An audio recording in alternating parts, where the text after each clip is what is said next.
à la région de Souss-el-Massa de jouer un rôle important dans le développement socio-économique du royaume.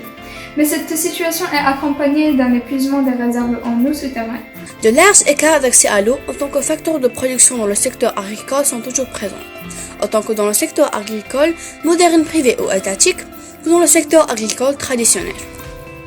L'accès à l'eau, tout comme l'accès à la propriété de la terre, reste profondément marqué d'inégalités. Pour faire face aux problèmes de pénurie d'eau, le gouvernement, soi-disant, a mis en place un programme, d'urgence. Il vise en premier lieu à assurer l'approvisionnement en eau potable pour les zones dépendant principalement de sources d'eau vulnérables, à garantir l'irrigation des arbres. Pour mettre fin au problème de la pénurie d'eau dans la région de Souss-Massa, il nous faudrait protéger les ressources d'eau naturelles et éviter leur destruction, minimiser la consommation des eaux souterraines, utiliser l'irrigation goutte à goutte et surtout être conscient de l'utilité de l'eau dans notre vie.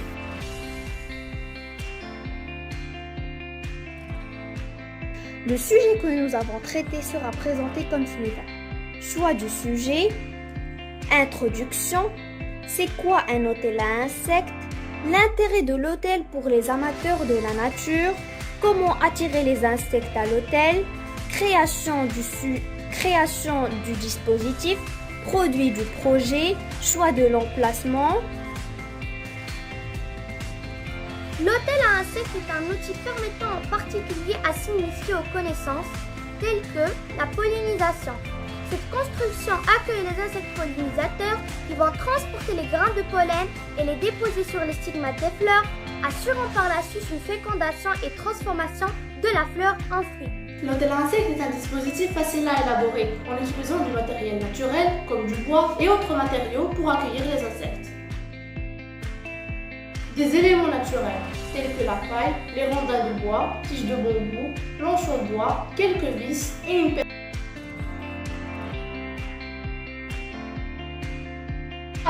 On a tout d'abord l'introduction, puis on a la définition, ensuite les causes, après les symptômes, et on a aussi les mécanismes, après le traitement et enfin la conclusion. Introduction. L'allergie est une hypersensibilité de l'organisme à des substances généralement inoffensives et présentes dans l'environnement. Ces substances appelées allergènes peuvent se trouver dans l'air, l'alimentation ou les médicaments. Question problématique. Quelles sont les allergies alimentaires et comment on peut les traiter? Définition. L'allergie alimentaire est un ensemble de réactions immunitaires anormales, cutanées, digestives, etc.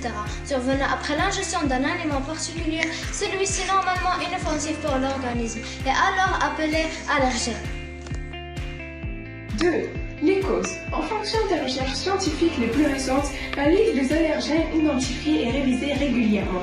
Outre des aliments, la manipulation technologique de l'industrie agroalimentaire, par exemple l'utilisation des dérivés et additifs alimentaires, diminution de l'allaitement maternel des nouveau-nés, la pollution atmosphérique qui diminue sensiblement nos seuils de tolérance, une consommation précoce de certains aliments ou la surconsommation d'un aliment pendant l'enfance. L'allergie au gluten peut être provoquée par les protéines de la farine de blé ou de céréales ou par celles du gluten retrouvées dans certains cosmétiques, mais également plus fréquemment dans des aliments comme des saucisses, des biscuits.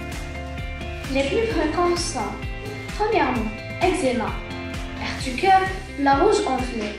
Deuxièmement, difficulté à dormir, changement rapide de l'état général. Troisièmement, retard de croissance. Quatrièmement, vomissement en gel.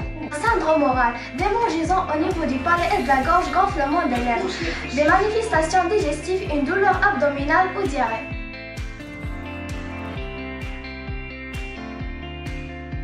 Bonjour tout le monde. Dans le cadre des activités pédagogiques du complexe scolaire Al-Alam pour l'année 2019-2020, moi, Basma Timi et mes 3 collègues Rachid Lahta, Raja Saoudé et Narwan avons le plaisir de vous présenter notre projet qui a pour thème Accord Libre. Introduction. Dans notre monde actuel, les gens ont de plus en plus du mal à retenir leur jardin ou prendre soin de leurs poissons, les nourrir, changer leur eau, la filtrer.